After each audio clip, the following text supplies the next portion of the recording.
Oh, how I wanted to run. Choosing risk over comfort is easier said than done. When anxiety and fear step in, the choice feels so obvious. But we have to learn to take control of the wheel and kill autopilot. So we stayed. Hello, friends, and welcome to The Free Advantage, brought to you by The Risky Path. Each week, you will join me here as we explore self-liberation, authenticity, and the journey to uncovering a life of freedom. This podcast is about sharing and exploring impactful experiences that we all share in a relatable and digestible way. With so much information out there, it can be overwhelming to take it all in. And here, I want to give you small bites that you can take back into your week and integrate into your daily life. In our last episode, we started exploring two very powerful pathways that have shaped my life. And we discussed the free advantage path, and this is the path that helps you to learn how to live free. And as I said last week, these paths are more than just concepts. They're lived experiences. They call us to stretch, trust, and ultimately align with ourselves and who we were created to be. Today, we're going to be exploring the risky path and how walking this path can help you start your journey to living free. My hope is that you'll leave here today feeling inspired to embrace your own journey, wherever you are on it. So let's dig in and explore together. I want to start today with something that was extremely personal to me that brought me from paralyzation to realization. It's where I learned to step outside of my comfort zone, break free from the familiar, and lean into the unknown. I faced fear, vulnerability, and uncertainty head on, trusting that I would find on the other side would be something that would help me grow in ways that I never could have imagined. On this path, I learned that risk was but a tool. It was the catalyst that helped propel me forward. I was walking the risky path. Now, the risky path isn't about thrill-seeking or taking uncalculated steps or being reckless. It's about choosing to face discomfort with intention. It's about saying, yes, I'm scared, and yes, I don't know how this will turn out, but I'm going to do it anyway. I'm going to share a story with you all about how the risky path made its way into my life. Years ago, as I was reflecting and searching for my theme of the year, as one does, I was coming up empty. I was stuck, and I just could not figure it out. My theme honestly didn't even come to me until March of that year. So for those of you who feel like you're behind sometimes, just know that timing is everything. You don't always have to follow the rules of society for things to work. For me, even though New Year's had come and gone when I got my theme, little did I know it was exactly what I needed, and it came at the perfect time. And this would become my approach to life that set me on a course that, as well, it's led me to you. It all began in the fall of 2018. It was a mile marker year. Sean and I had started traveling to Florida on and off for his job, and we were ending up living there more than half of the year on and off, going back and forth to our home in Georgia. It was then that we fell in love with Florida and all it had to offer. It was the sunsets, the beach, the entertainment here, and the ease of traffic. And anyone who's familiar with the traffic in Atlanta knows that it's hell. Being here in Florida, it was just so much easier to get around. It also was offering us time, and it really felt like a call of freedom to us. We knew then that one day we wanted to be here. And while we were here, it felt like all of our problems were just distant memories back home in Georgia. There we had grown kids still living at home, trying to find their own way, pets, a house remodeling that was on its sixth year, chores, etc. Life, reality. So while we were in Florida, we utilized every moment we could. We ate all of the delicious food we could. We spent time on the water. We went to the theater. We walked the beach. We went and explored Disney for the first time. And we purchased our very first season passes to Universal. Sorry, folks, we are definitely Universal fans. Sean was very excited, actually, about October rolling around that year. Universal does a Halloween Horror Nights, and he was super excited. Me, though? Not so much. The last haunted house I had ever been in was built for elementary kids, and I was in the 4th grade. Let's just say it was my very first and last experience with haunted houses, and I swore then I would never partake again. It scared me to death. And since I suffer now from anxiety and panic attacks, I'm not interested in trying to trigger that. I want to talk a little bit about that anxiety. So, because anxiety is different for everyone. We all may share some similarities there, but I don't pretend that what I experience is the same as someone else and vice versa. So, if my experience isn't quite the same as yours, that's okay. And truthfully, I hope it isn't because I wish it on no one. But when anxiety entered my life long ago, it fundamentally changed me. How I think, how I act, it changed how I maneuvered life. I started to question everything that I did, from what I ate to what I wore to how I felt to crowds to places I went. It changed everything. And a lot of people ask me over the years, like, what is it that you're afraid of? Like, what is it that causes so much anxiety? And honestly, I'm really not afraid to do anything. I'm afraid of having a panic attack. So, if at any given moment something that we were doing or going to do might make me feel like one could or would be triggered, I veer away from that, like at least most of the time. And the times that I can't, I have to really fight through it. This has just kind of become a completely normal autopilot habit for me. I don't even think twice about it anymore. But what anxiety has taught me is that every time I choose comfort and safety, I miss out. I lose out and I'm living in regret. When we started traveling to Florida, I wanted to do all of the things. There was concerts and new places I had never been before that I wanted to go to. We wanted to ride on dolphin boat cruises out in the middle of the ocean. And one of my big bucket list items was to do a bioluminescent tour. We had found one that was happening. It was late, in the middle of the night at Cape Canaveral, and it was in alligator-infested waters. And you can imagine how my anxiety-filled mind was screaming for me, just run for the hills. But it was then that I knew something had to change. I was so tired of living in fear of something that I had zero control over. I had no idea when a panic attack would happen or why, but I was living to avoid it with no data on how I could even do that. I had decided that all the things that we wanted to do, that I would and could do those things. So one day we were discussing going on this bioluminescent tour. And because this has been such a big dream of mine, I was really struggling because I was finding myself really feeling torn and just hawing around about it and really feeling unsure. Sean kept reassuring me that I was going to be fine. And I did not want to give up that opportunity. So I kind of looked up at him and I was like, okay, let's do it. I'm in. I'm going to take the risky path. And Sean laughed at me and he was like, what? I said, the risky path. From now on, when I make decisions, I'm going to base them on whether or not they are the risky path versus the safe and comfortable path. I kind of learned that, like I said, when I choose comfort and safety, I miss out. And I didn't want that anymore. And with Florida and all the fun things in our grasp, I said, I'm choosing the risky path. Now, he was very excited about this and was just all in holding me accountable. Now, at the time, it may sound like I took a strong stance and I kind of did it with ease, but I assure you I did not.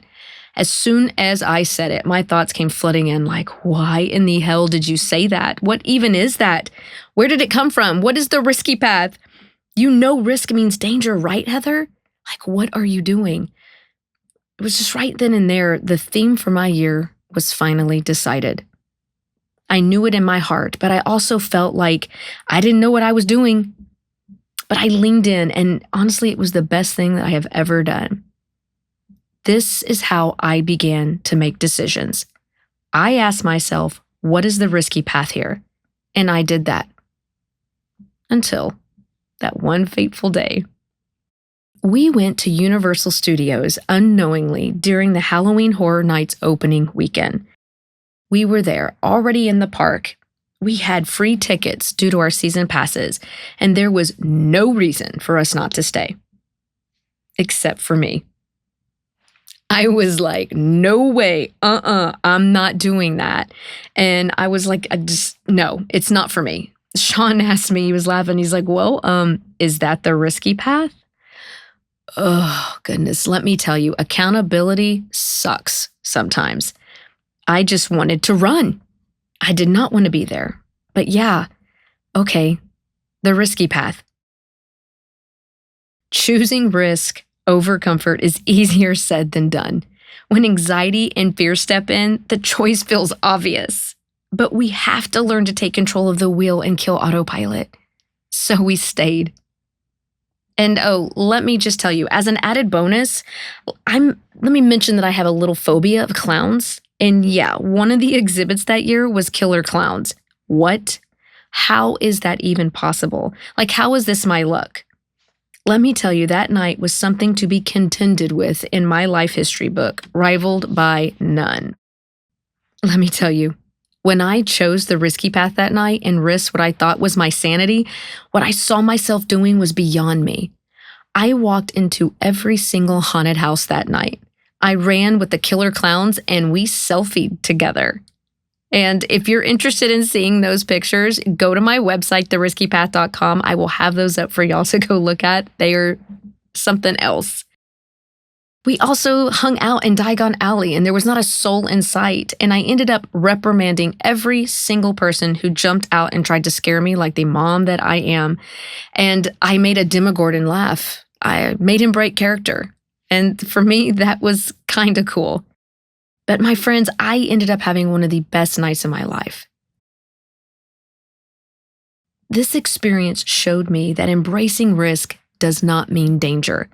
It meant aligning my actions with my authentic self, my truth, even when the stakes felt high. It showed me that God has a very funny way of walking you through your trials and seeing you out on the other side of them. It showed me that I had faith that could be exercised and that not everything meant to scare, fool, or trap me was meant for me. It taught me that anxiety did not control me just as much as I didn't control it. It taught me that stepping out in darkness, into the unknown, into uncertainty may be terrifying, but it's also one of the most liberating things one can do. It offers faith, trust, and freedom on the other side. So, I started to embrace the idea that every choice I faced had the potential to lead me to deeper self-discovery. And believe me, it has not been easy. Every step into the unknown feels daunting. But I realized that on the other side of that risk was growth and revelation. So from this whole experience, from this story, the risky path was born. And I want to encourage you to also take it. So I've come up with core principles for the risky path. And these are some key elements of this that have helped me. And one of those is growth through nature's cycles. The cycles of nature encompass a rhythm of growth, revolving seasons, and elevating transformation.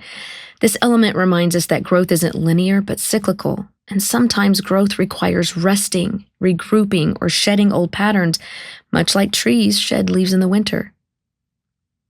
We need to learn to accept that change is a constant and acknowledge that, like the seasons, we go through different phases, and each of those have their own challenges and adaptations and flourishing times. And second, choosing risk over comfort. The risky path means resisting the pull of comfort and familiarity. When faced with two options, one safe and predictable and the other unknown and challenging, the idea is to lean toward the choice that promotes courage. This doesn't mean being reckless, but it's about finding opportunities where facing fear or discomfort can lead to meaningful, transformative experiences. For me, the decision to stay for Halloween Horror Nights despite my fear and anxiety, it embodies the principle of choosing that courage over comfort. This path is fundamentally about facing the unknown and the discomfort that comes with uncertainty, whether it's starting a new chapter in our lives or making big decisions or facing personal fears. Choosing this path means stepping into situations without knowing what lies ahead. It encourages you to take calculated risk, especially when those risks are in line with personal growth, even when they feel risky. And number 3, transformation through vulnerability. Vulnerability is seen as an asset rather than a weakness along the risky path. By confronting fears and being open to uncertainty, you allow yourself to experience moments of liberation and personal freedom. The process of transformation doesn't always make sense in the moment, and the risky path requires a level of trust. Trust that each step forward is bringing you closer to becoming the person you were created to be. It reflects the idea of faith, not just in oneself, but in the journey as well, trusting that even in uncomfortable or seemingly dangerous situations, like my encounter with the clowns, that those things hold lessons and possibilities for growth. And number 4, accountability and the support of others. The role of accountability is a reoccurring theme here. Having someone to hold you accountable to your intentions, like Sean does with me, it helps reinforce your resolve and helps you stay committed to your path, even when the going gets tough. It is so important to have supportive relationships and trust others to remind you of your commitments, particularly when you're tempted to revert to old, safer patterns. This could be a partner, a friend, a family member, a mentor, or a coach even. And number 5, aligning your choices with your personal values and goals.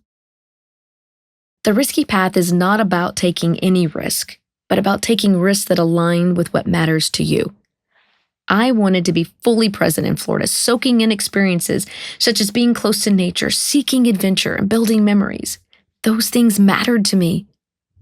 So choosing the risks that align with my values is a path to living more authentically and building a life that resonates with who you truly are and what you aspire to become. Walking the risky path requires courage, but it's also where we experience some of our greatest growth. When asked, how do we live free? How do we walk the path of the free advantage? Where we start is by getting risky. When we choose this path, we're saying yes to ourselves on the deepest level, and that's where the magic of transformation begins. It's where we can begin to live free. Believe me, I never would have thought that haunted houses and killer clowns would be setting me on a path to inner growth and healing, but they did. And they showed me that choosing the risky path was choosing life and choosing it more abundantly. It showed me that I could. So what does the risky path mean to you? What would it look like if you chose the risky path in that situation? How might that set you free? Take a moment tonight to jot down your thoughts and think on this. Without risk, can we ever experience growth? Thank you so much for spending your time with me here today on The Free Advantage. For more resources, visit my website, theriskypath.com. And if this episode resonated with you, please share it with someone who might need to hear this message. And please don't forget, like, subscribe, and leave us a review. Your voice matters. It helps us to grow and to get our message out to more people just like you. Let's continue the journey to freedom together. And remember, freedom is the advantage you already own. Until next time.